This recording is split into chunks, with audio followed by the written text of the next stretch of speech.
I dwell within a voiceless world, mysterious as deep. My tongue can speak no form of speech. I can but laugh and weep. The touch may wake the sounding chords, and lips sweet music trill. The mystic power I cannot feel. A void is round me still. In December of 1861, Elizabeth Studebaker and her father ventured out across the barren prairie to find a new school that had no students.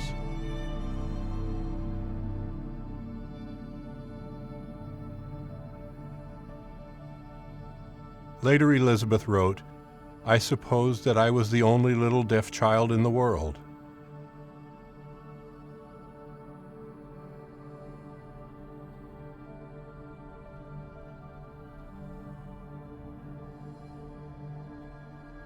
It was the beginning of a great community of people who suffered and triumphed together through a silent world.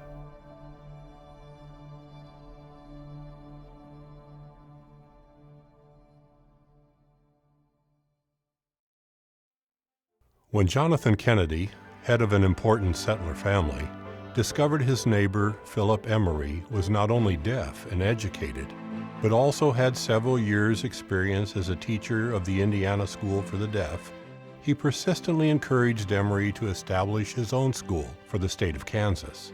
Kennedy's motivation was obvious. He was the father of 3 deaf children. On October 9, 1861, Philip Alfred Emery opened a school for the deaf. It would be the first state educational institution in Kansas.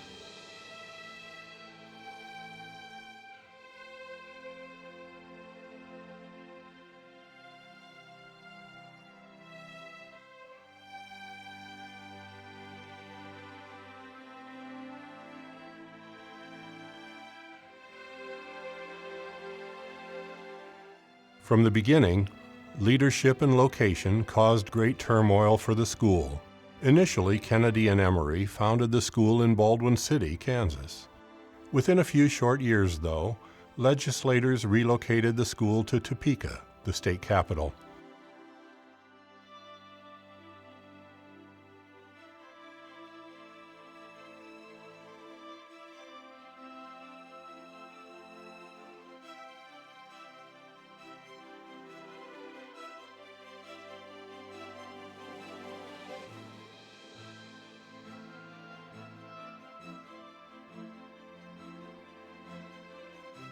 On February 9, 1866, thanks to the work of Colonel Josiah E. Hayes and John T. Burris, legislation finally approved Olathe as the future site for the school.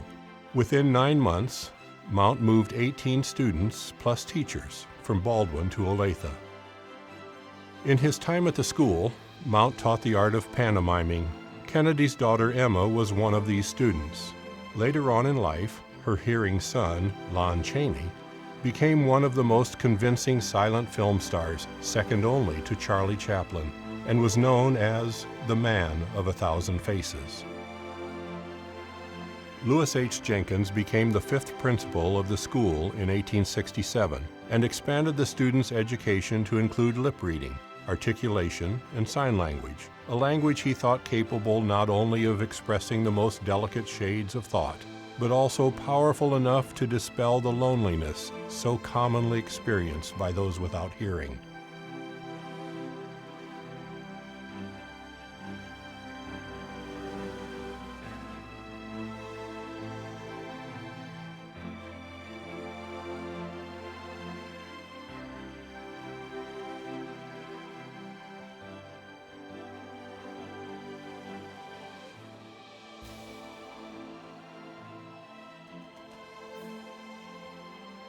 He also sought to expand the school. In 1868, the railroad ran through Olathe and, anticipating more students, requested $25,000 from the state.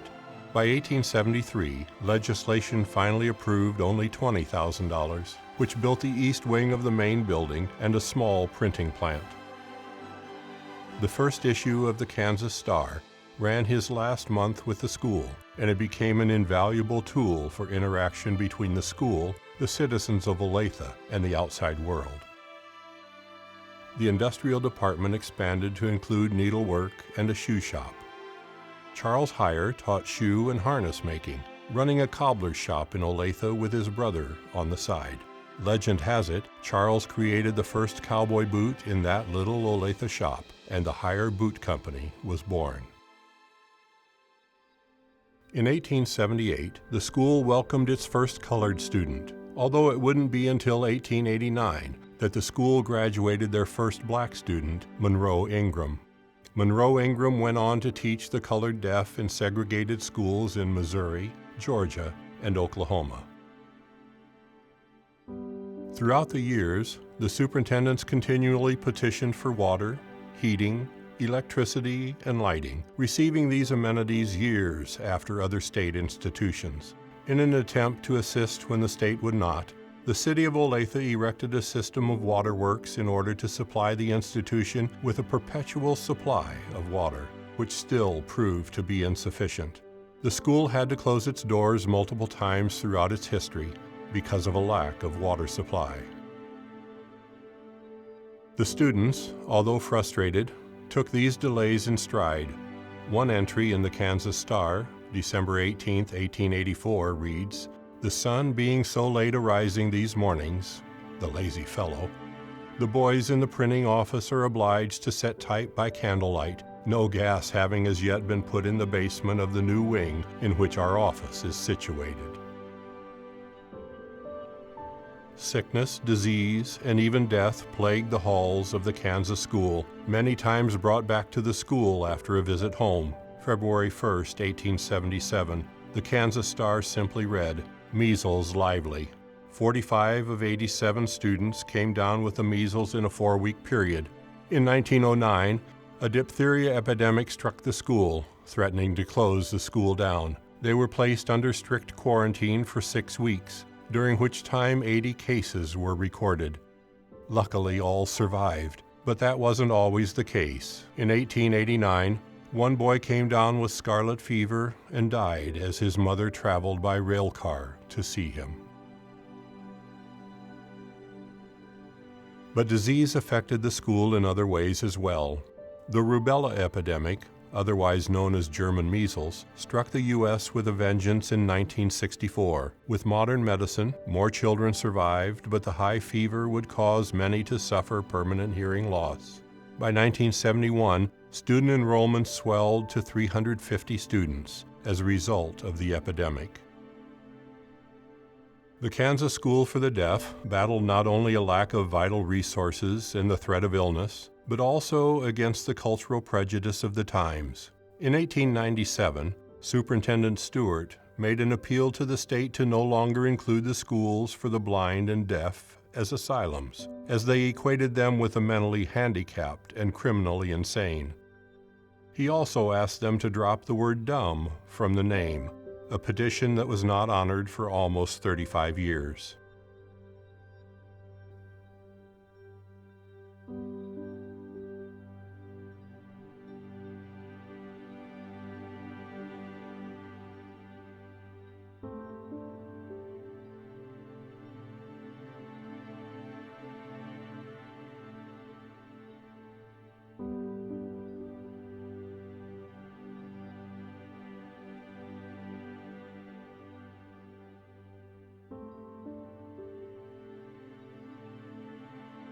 But the world's perception of the deaf was a difficult one to adjust. At the height of the World's Fairs during the early 1900s, Superintendent Hammond took 2 different classes to the World's Fairs, demonstrating the instructional methods employed by the schools. In hindsight, they may have hindered their cause, appearing to be more of a sideshow at a fair rather than a legitimate part of society.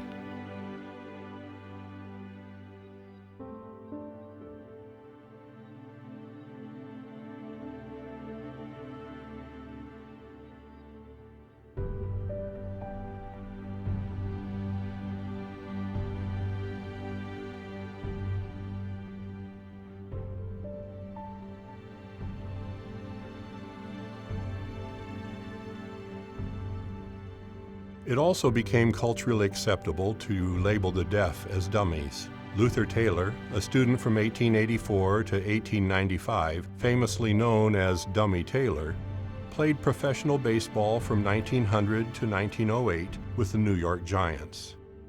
He was an extremely successful pitcher and by 1952 inducted into the American Athletic Association of the Deaf Hall of Fame. After leaving professional baseball behind, Luther Taylor returned to Olathe to teach and coach for the school. The first gymnasium for the school was named after him and continues to stand at the school today. Despite the world's perception, the deaf community continued to make its mark in the world. Paul Hubbard, another notable KSD athlete, attended Gallaudet College, where he played on the school's first football team. As captain of the team, he's credited with inventing the huddle in order to keep his sign language calls a secret from the opposing team. By 1899, Hubbard returned to KSD to teach and coach for 43 years and was honored in 1953 as USA Deaf Sports Federation Hall of Fame coach. The KSD football field was named in his honor. By 1913, for the first time in the history of the Kansas School for the Deaf, perhaps the first in the entire United States, a female superintendent was selected. Katie S. Herman instructed at the school before becoming superintendent. Her tenure was predominantly colored by World War I, resulting in the closure of both the printing and cabinet-making departments due to the shortage of materials, although they were later reopened in 1920. It was during this time that Helen Mae Martin came to KSD. A student from 1911 to 1917, Martin was the only deaf and blind pupil to graduate from the school during this era. She was known as the second Helen Keller and became an accomplished concert pianist. Even during the tough times of World War II, the community of KSD and Olathe continued to reach out to each other.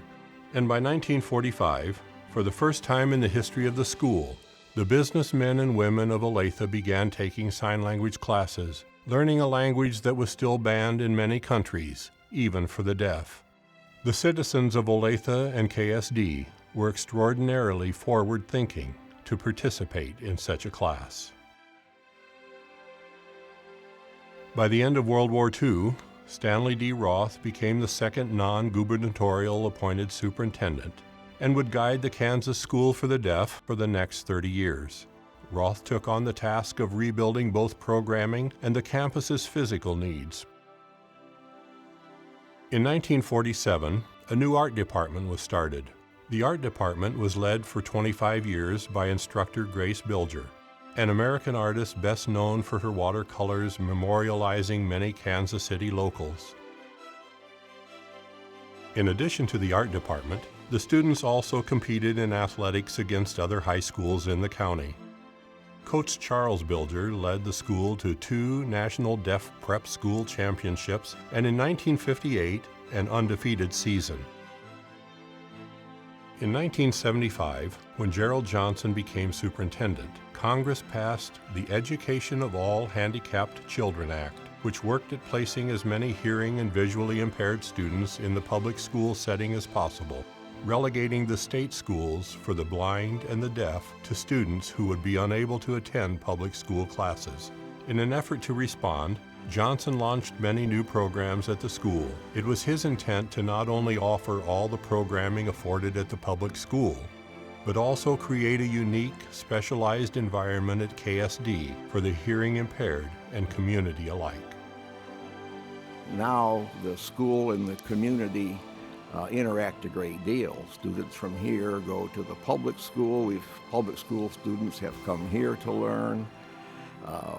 There's a lot more involvement in the community and participation in the community. It's a kind of a two-way street.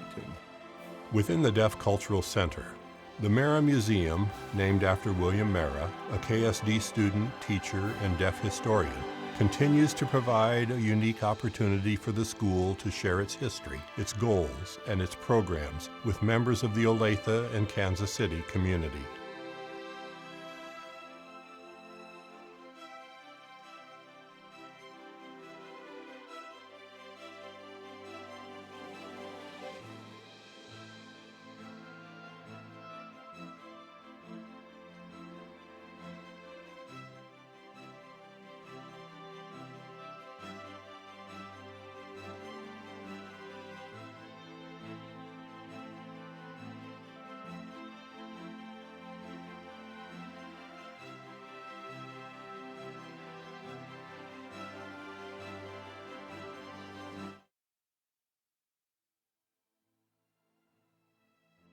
In Emory's proclamation in 1861, he clearly stated that it was the school's intent to endow the students with an education that would enable them to not only care for themselves upon completion, but also to become a valuable member of society.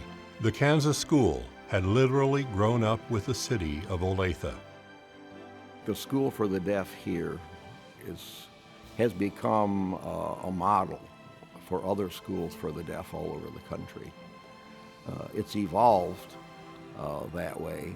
It's provided leadership in bilingual education, where American Sign Language and the English language are respected equally.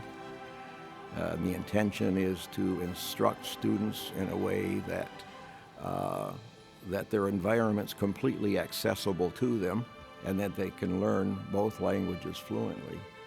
For 150 years, the Kansas State School for the Deaf, the oldest state educational institution, has educated over 4,000 students with nearly 500 dedicated men and women employed, giving hope and a future to generations of deaf students.